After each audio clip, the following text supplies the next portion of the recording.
আপনার নামটা কি ভাইয়া? মোহাম্মদ আমজাদ। মোহাম্মদ আমজাদ। জি। কোথায় হয়েছিল আপনার? ঢাকার যাত্রাবাড়িতে। যাত্রাবাড়ি? জি। এখানে বাড়ি কোথায় আপনাদের? আমাদের বাড়ি নোয়াখালী।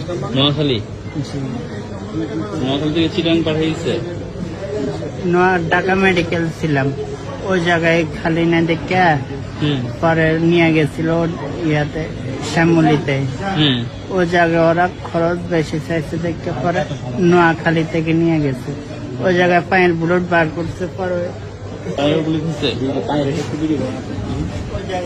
একটু আগে সাংবাদিক বাইরে ছিল এই যে পায়ের অবস্থা